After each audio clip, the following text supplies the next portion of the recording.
Hello, friends. Happy Wednesday. Democrats in the House and Senate are now planning on reaching a stimulus deal before Thanksgiving. There are some lawmakers that want to appeal a part of former president's tax plan. Friends, here is the status of the fourth stimulus check and President Joe Biden's spending bills. Please make sure that you are subscribed to my channel and stay tuned until the end of this video to learn how to enter this Friday's $100 Walmart gift card giveaway. Senator Joe Manchin stated he has big concerns that need to be addressed in order to secure his vote, which includes climate change, taxes, Medicare, and immigration, while also expressing new optimism that a deal could be ultimately reached that would win his support on President Biden's domestic agenda. In a hopeful sign for Democrats, Joe Manchin did not rule out the ambitious timeframe that Senate Majority Leader Chuck Schumer laid out earlier, putting the bill on the chamber floor during the week of November 15th. This means we could see lawmakers reach a deal before the end of this month. Manchin has raised many concerns than any other senator, and he held a news conference this past Monday to publicly cast doubt on the emerging deal, while warning that he could ultimately vote against it, as he has castigated budget gimmicks he said hid the true cost of the proposed expansion of the social safety net. A provision in the former president's tax plan has become a sticking point for some Democrats as they work to reach a deal on the $1.7 trillion social spending plan. A group of moderate lawmakers are pushing to repeal the so-called SALT deduction cap in the reconciliation package, saying no SALT, no deal. But other Democrats are trying to slam the brakes on the idea. I'll start all the way at the end. Thank you, Mr. President. Appreciate it. Well, you're not all the way at the end, but that's okay. You're up. As leader of the Democratic Party, how much responsibility do you take for the dismal results in Virginia and beyond last night? Well, look, yesterday reminded me of that one of the sacred rights we have is to be able to go out and cast our votes. And remember that we all have an obligation to accept the legitimacy of these elections. I was talking to Terry to congratulate him today. He got 600,000 more votes than any Democrat ever has gotten. We brought out every Democrat about there was, more votes than ever has been cast for a Democratic incumbent. I'm not incumbent, a Democrat running for governor. And no governor in Virginia has ever won when he's of the same or he or she's the same party as the sitting president. What I do know is, I do know that people want us to get things done. They want us to get things done. And that's why I'm continuing to push very hard for the Democratic Party to move along and pass my infrastructure bill and my Build Back Better bill. I think if we, look, think about what we're talking about here. People are upset and uncertain about a lot of things, from COVID to school to jobs to a whole range of things, and the cost of a gallon of gasoline. And so if I'm able to pass, sign into law, my Build Back Better initiative, I'm in a position where you're going to see a lot of those things ameliorated quickly and swiftly. So that has to be done. Mr. President, given what you said, do you take some responsibility, and do you think that Terry McAuliffe would have won if your agenda had passed before Election Day?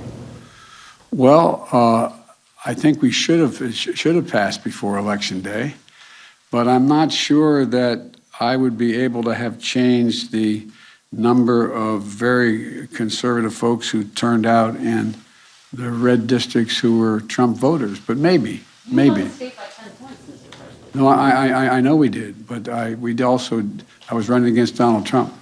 Thank you, Mr. President. What should Democrats possibly do differently to avoid similar losses in November, especially as Republicans are now successfully running on culture war issues and false claims about critical race theory?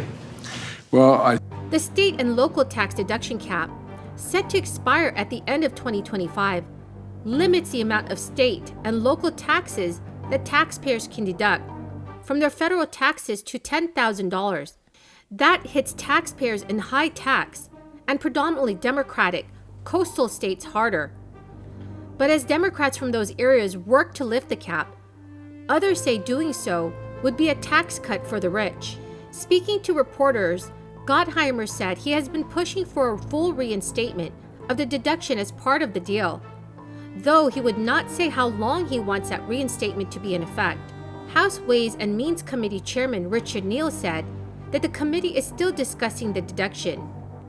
According to a committee aide, a proposal on the table would repeal the $10,000 cap for the year 2021 through the year 2025 tax years.